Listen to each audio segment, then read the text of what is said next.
Time now for yours truly, Johnny Dollar.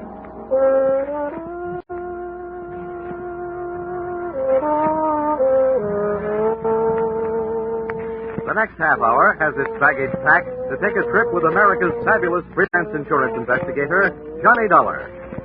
At insurance investigation, he's just an expert. At making out his expense account, he's an absolute genius. Expense account submitted by Special Investigator Johnny Dollar to Frederick Kimball, General Manager of Fine Arts Insurers Incorporated, New York, New York. The following is an accounting of my expenditures in the investigation of the stolen portrait of the Duke of Massen, or who opened the season on canvasback Duke.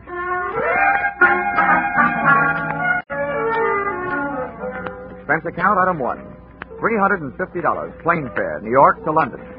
Item 2, $125. Replacement, brand new light tan topcoat, borrowed and not returned by fellow passenger during flight. We cleared Gander, Newfoundland, and were 4 hours out, flying at 20,000 feet over the Atlantic, with the night and the weather fighting it out to see which could darken the sky first. Most of the passengers were asleep, but the rough weather was giving the man in the seat beside me a rough time.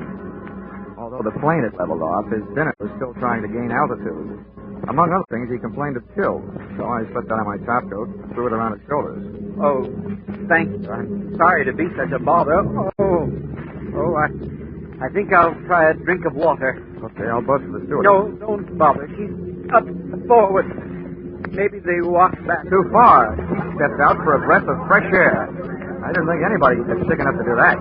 By the time I got to the back of the ship, the rear seat passengers were milling around the aisle, all of them claiming not to know anything about what had happened.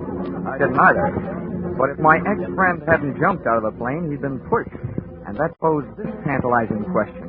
If he'd been pushed, and since he'd been wearing my light tan topcoat, was I the one who was supposed to be taking that 20,000-foot swan dive into the Atlantic? I looked over the passengers, and to me, they all looked guilty. But I knew they couldn't be. I also knew I had no chance of finding out which one was. When things settled down, everybody started asking the stewardess for sedatives to help them get back to sleep. I asked her for some black coffee to keep awake.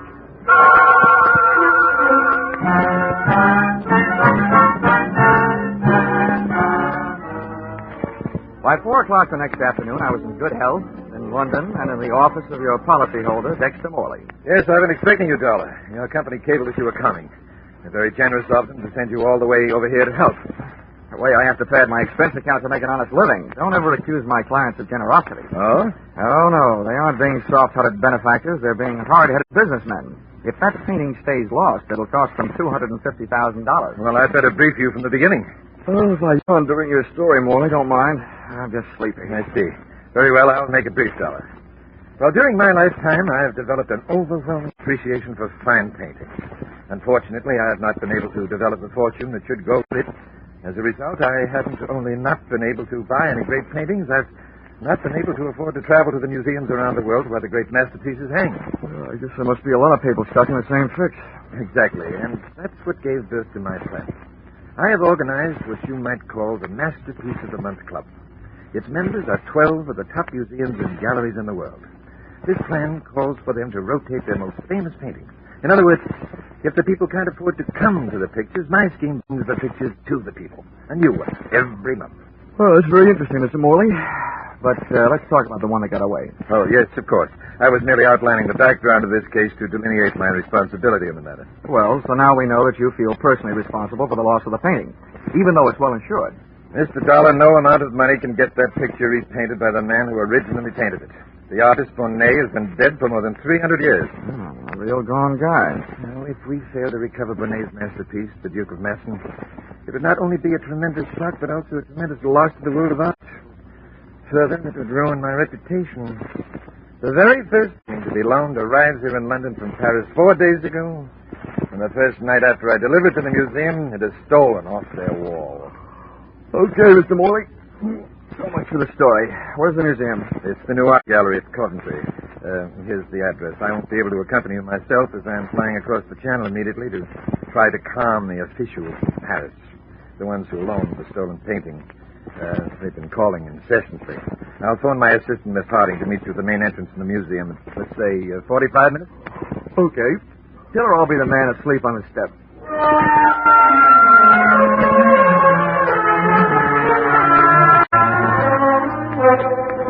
Expense account, item 3. Sixpence halfpenny, London papers. To read while waiting for Miss Harding at museum entrance. No matter what I told Mr. Morley, I was afraid to go to sleep. Page 1 of each newspaper referred to my reason. The misadventure which had occurred on a plane the night before. A possible attempt on my life. Then along came another good reason for my lids not drooping. Miss Harding was an eye-opener. Speaking in artistic terms, no painter could completely capture her dimensions. A sculptor could come closer. As far as I was concerned, so could she. And she did. Would you see Mr. Dollar? It would indeed. I'm Miss Harding. Mr. Morley indicated that I might find you asleep. I say that must have been a shocking experience on the way over. Oh, not only shocking, but frustrating. Oh?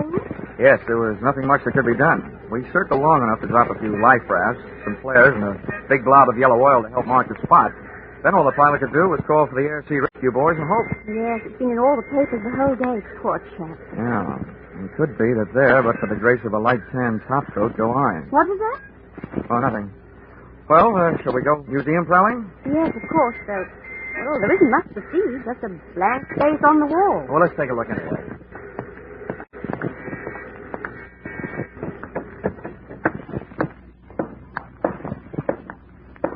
Hey, did you say a blank space on the wall? Why, yes. You mean they stole the painting frame and all? Indeed they did. Oh. Art thieves are doing things the hard way these days. Usually they just cut the painting out of the frame, stick it to the coat, and make a getaway. Yes, Mr. Dollar, I know. But perhaps this job was done by a beginner, or perhaps the burglar was interrupted and had to make a run for it, frame and all. There are infinite possibilities. Yes, infinite. Thanks. Mr. Dollar, frankly, I think this trip here to the museum is an utter waste of time. I've gone over the whole situation with a gentleman from Scotland Yard. It wasn't so much as a single fingerprint. Miss Harding, I have yet to solve the case with the fingerprint. Sorry, I forgot. Men just can't stand to see any show of efficiency in a woman. Oh, I wouldn't say that. It's according to what they are applying their efficiency. I'm speaking of business. Mr. Dollar, I'm sure that I can save you a great deal of trouble. I've already done an extraordinary amount of research on this case. Well, be careful what you tell me, Miss Harding. At this point, I confuse easily. Mr. Dollar, a child can understand what I have to tell you. Sometimes a wide-awake child is better than a sleepy man. But go ahead. Well, now, this is the case right here. Oh. There. You see? A blank wall. Now, Mr. Dollar, of the 12 foremost art thieves in London, I have discovered that 9 are currently in prison, 1 is in hospital after falling 4 stories off a roof, and the other 2 are at large and may be found residing at the addresses I have here. Hey, you sound more like a patient of the criminal courts than you do of the arts. The entire subject of criminology fascinates me. Now, have you seen enough of your blank wall? Yep, things are blank enough. Give me those addresses. And while you're at it, maybe you better give me yours. Mr. Dollar, you don't think I look suspicious? Oh, no. Delicious.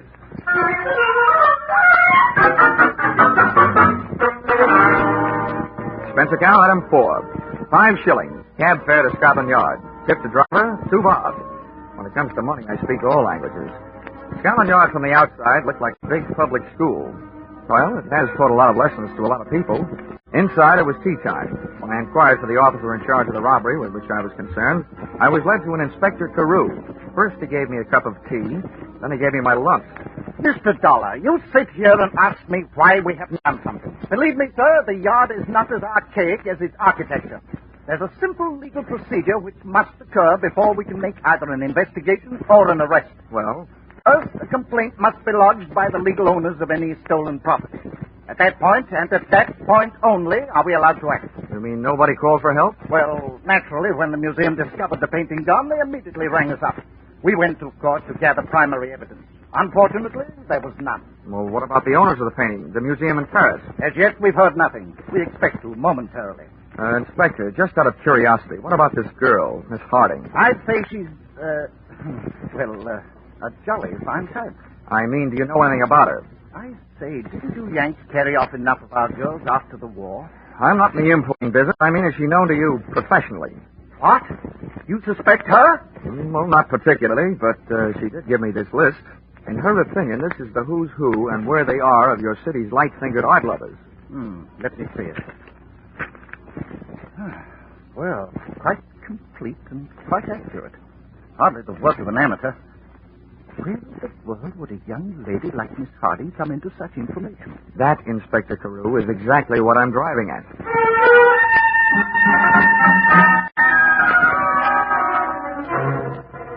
Back in a taxi headed from Scotland Yard on my way to check into the Mount Royal Hotel, I gave my eyes a rest at the risk of missing the sightseeing, but my mind refused to follow suit. It now had 3 blank walls to stare into. The one in the museum, the one at Scotland Yard, and the most provocative of the 3 to look at, the girl who knew too much, Miss Muriel Harding. My mind also kept ruffling my nerve ends with a question.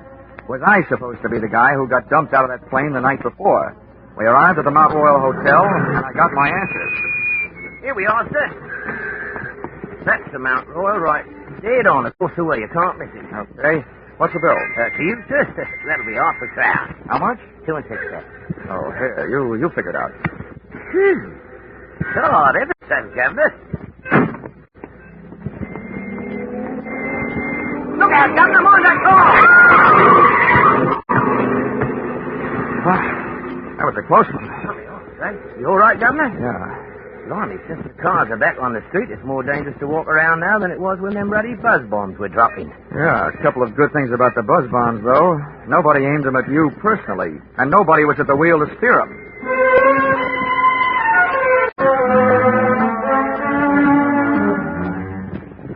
That made it official. I had been set up for a pigeon, and it was me somebody had tried to turn into a seagull during that flight across the Atlantic. Expense account item 5. £3.10 to bellboy for services rendered. How about that? $14 for a bottle of scotch. I knocked off 40 winks. It felt like only 20. Then I grabbed a shower, shave, and a cab down Oxford Street and over to Soho. Expense account item 6. 5 shillings, the legal limit on the price of dinner in England these days. I ate in a nice place called Kettner's. Dinner being a bit of chicken, 3 choices of vegetables. Brussels sprouts boiled, Brussels sprouts creamed, and Brussels sprouts roasted. For dessert, I looked at the names and addresses of Miss Harding's 2 candidates for the boys most likely to have succeeded in swiping the missing portrait of the Duke of Massen. I was in the right district for one of them. I found myself in a dark and lonely mews. That may sound good to you, but in Soho, a mews is still only a place fit for ashcans and cats. I groped my way up the stairs to the address of the number 1 boy on Miss Harding's list. On the top step, I was breathing hard. I wasn't all from the climb. I clenched my teeth, my knuckles, and knocked on the door. Then I broke roll 2, the basic instructions for the working snoop. I opened the door. That lock never went to Yale. The door of a wood-burning stove across the room was open, the flames erratically painting the walls with orange light, then erasing them back into black darkness. I finally dared to breathe. Then I saw what I was looking for, lying on a table, its edges curled upward. An oil painting of a guy with short breeches and a long face. I started forward, but something barred my foot. I stared down at the floor in front of me. First it was pitch black. Then the light from the stove flared up, and I saw that the object was what I thought it was, and hoped it wasn't. A man, wearing his head, and I don't mean his hair, parted in the middle. I rushed across the room, flipped the knob at the top of the stove, and gave more light, and looked for a telephone. There was none in the room with a corpse, so I tried the door of the next room. And the door I was trying started erupting.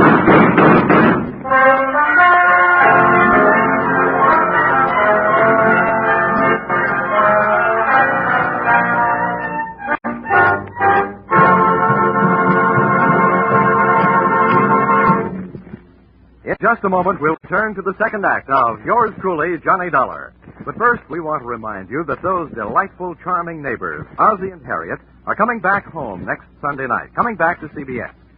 You'll be able to join them on most of these same stations at 6:30 Eastern Standard Time, just before the Jack Benny Show. Ozzie and Harriet now have their own sons, Ricky and David, playing themselves in place of the young actors who formerly portrayed them. So make it a party for your whole family when Ozzie and Harriet, Ricky and David go home with their fun and laughter to CBS next Sunday night.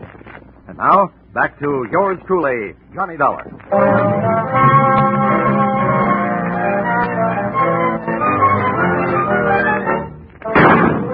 When those bullets came crashing through the door at me, I dropped to the floor. I still don't know whether my knees buckled or I meant to go down. I stayed where I was. But whoever it was on the other side of that door decided to take off. Out the window. I got to my feet, but by the time I kicked the door open and got to the window, I had that old Mother Hubbard feeling. The cupboard was bare.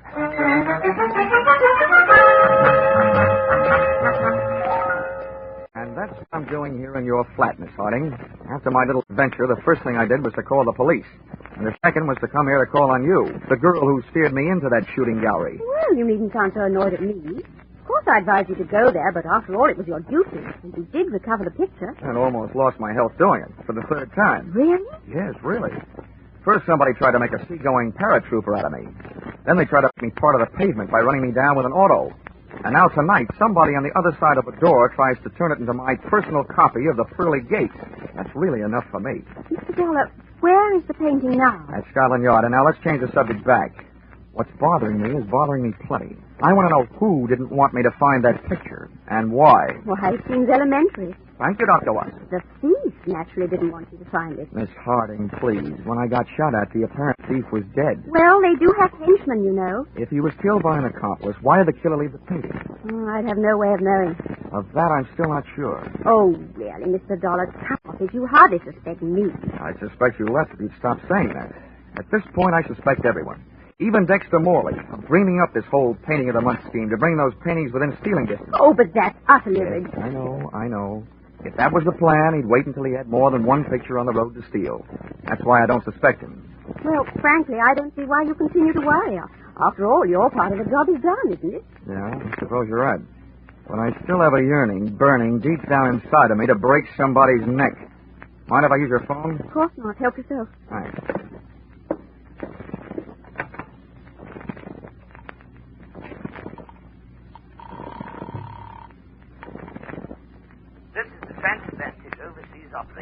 Hello, I want to talk to New York. Now, don't worry, I'll call collect.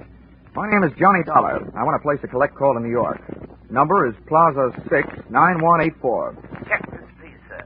Your name is John Dollar. New York number you're calling is Plaza 69184. The call is collect, correct? Correct. Collect. Right you are, sir. We shall ring up immediately if there's a clear circuit. Thank you. They'll call me. Well, while you're waiting, you probably do with a bracer. Do you care for a drink? What have you got? Oh, gin and orange, gin and lemon, gin and Italian, or gin and French. No whiskey. No, thanks. Well, come and sit down over there. Very restful. What's more restful in the eyes where I am? Here, I can have a better look at you. However... Why, Mr. Dollar, you can be charming. Do you mind if I change the Mr. for Johnny? It sounds much more fun. I'll swap you one Johnny for every Muriel you let me use. It's a bargain. Now, tell me about yourself. Your line of fascinates me. I'm an absolute bug on criminology. At the moment, Muriel, that happens to be my unfavorite subject. Let's talk about you. Where shall I begin? Just after the age of 21? You're a saucy type. At the age of 21, I was serving in the WAF. Huh? The Women's Air Force. Oh, you must have had a lot of exciting adventures. Rather. What was the most exciting? Oh, I think perhaps the night the young U.S. Air Force captain kissed me. Oh, one of the boys of the wild blue yonder. Maybe it was the blue of your eyes that made him wild. Johnny. I know how he must have felt. Hey, Johnny.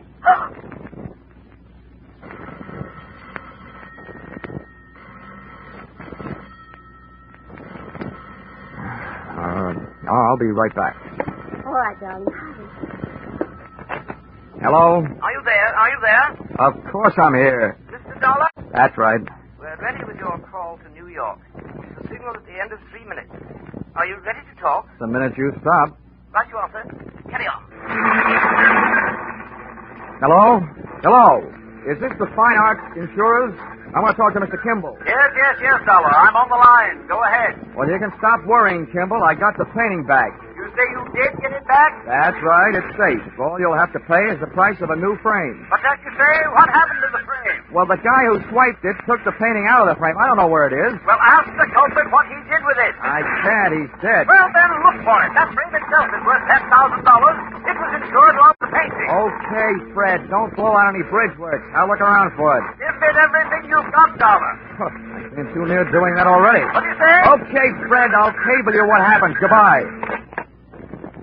Well, Muriel, vacation's over. I just got put back to work. I gather from your conversation you want to send you chasing off into the night to look for the picture frame. Yeah, that's it. Oh, it's ridiculous. The police have probably already found it somewhere in that fellow's flat. I'll check that. But my work is personal service. But must you go, Johnny? It's only 10:30. Couldn't you put it off till morning? Well, there's nothing I'd like better, but... Couldn't you stay even for a little while? Well, just long enough to calm my nerves.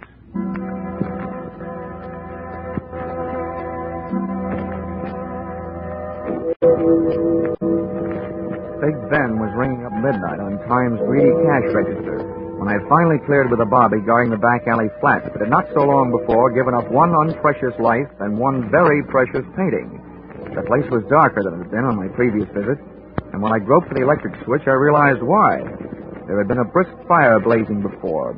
In the bottom grate of the stove, I found enough unburned portions of the hot picture frame to justify my conclusions. And I found something else that came under the category of hot rock. Expense account, item 7. Cab fare at the office of Dexter Morley. The front door was not only locked, it was barred. However, at the back of the building, I had better luck. A loose window down to the basement. I just broken the law, but I didn't want to break my neck, so I snapped on a light. The basement was loaded with cabinet-making equipment. But for my dough, they weren't making any cabinets. There was a bench with a power drill, and on the floor below it, a pile of sawdust and wood shavings. That was normal enough, but the sawdust pile was glinting with tiny specks of crystallized glue. With what I had now, all I had to find was Dexter Morley. He made that easy. He found me. Stay down there, Dollar. Right where you are. Hal, welcome home from that trip to Paris you didn't take. That gun in your hand suggests that I'm right about one thing, anyway. Yes, and what would that be? That whoever took the shot at me earlier tonight was probably not an Englishman. The bobbies over here don't carry guns, which makes most English mugs afraid to. You're an American. That's interesting, but hardly valuable. I've got some more. How valuable is this? I think you're in on, or at the head of, a very high-class smuggling racket. And I think you set up that painting of the monk scheme of yours to establish just about the neatest method of smuggling that I've ever heard of. You're very generous. I know how I operate, so what you could tell me about it could do nothing more than bore me. What I want from you are the diamonds. Maybe I can trade you. Some diamonds for some answers. You're in no position to bargain. Give me the diamonds or I'll shoot you and take them off you. No, wait a minute. I'd better explain my bargaining position. I think you'll admit it's not the worst. Since you must have followed me here, you know I took a cab from the murder flat. One without a taillight, so you don't have the number. But, brother, I do. And the diamonds are jammed down behind its back seat. Now, let's bargain. What? You...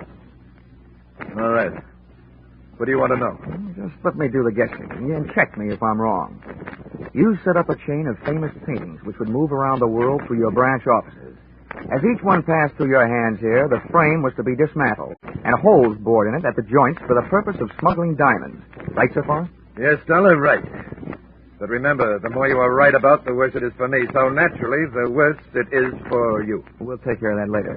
This scheme of yours fascinating. The stuff moves around the world in the picture frames, under official armed guard, and enjoying virtual diplomatic immunity through customs. It's great. It would have been great if it hadn't been for that heavy-handed oath. Oh, that fills in a missing link. From out of the night comes a burglar, steals your first loaded picture, shoves the frame into his stove to get rid of it. You arrive, cream him with your gun, then I arrive, interrupting you before you get what you want out of the burning frame, and then... You saw what happened to him when he resisted me, Dollar. But now you must realize that I won't hesitate a moment. It works the other way, doesn't it? You kill me, who tells you the number of that taxi? And without it, you'll never get your diamonds. There are ways. Keep your hands behind you. Yes. Painful? I thought so. Your head will wear out before this gun barrel does. Now, feel more like talking? Just enough to tell you one more thing. You can tell that blonde accomplice of yours I was onto her from the start. Johnny, what do you mean? What? Ow! Don't shoot back!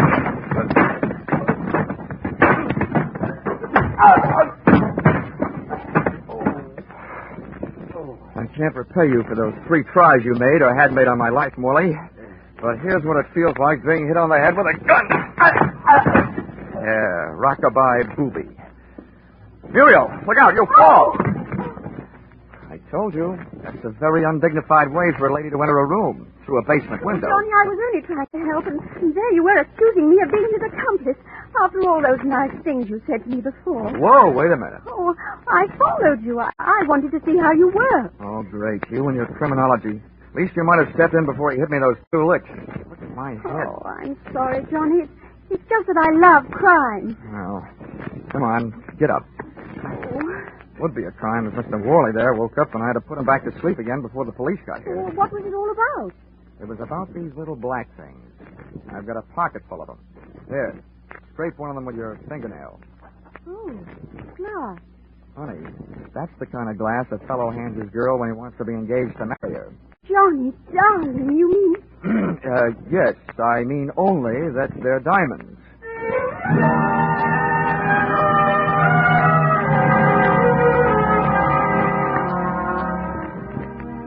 Expense account, item 8, $350. Plane fare out of attempted matrimony by the party of the second part.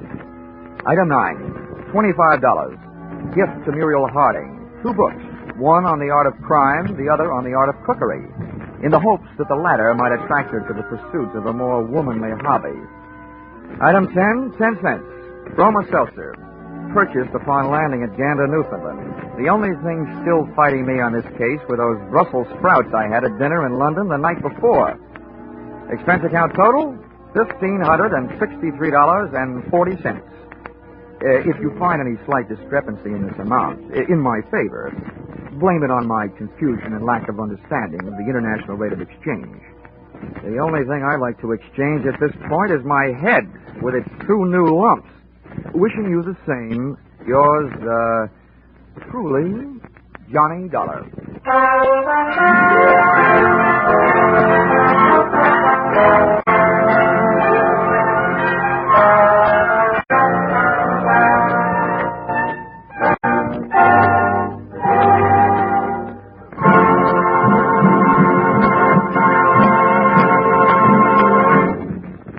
In just a moment, more about Johnny Dollar. But first, Academy Award winner Jane Wyman comes as guest to the Family Hour of Stars, and Ozzie and Harriet return in triumph to CBS. These are 2 headline-making events for next Sunday night. Add these 2 shows to the top comedy of Jack Benny, the feminine charm and dramatic talent of Helen Hayes and Eve Arden, the ace comedy teams of Amos and Andy and Lemon Abner, and CBS Sunday night makes great news. On top of this, there are the notable mystery capers with Sam Spade, and the laughter with Life with Luigi and It Pays to Be Ignorant. So don't miss a single one of CBS 10 great entertainments next Sunday night when they're heard over most of these same stations. Jack Benny, of course, comes to you over them all.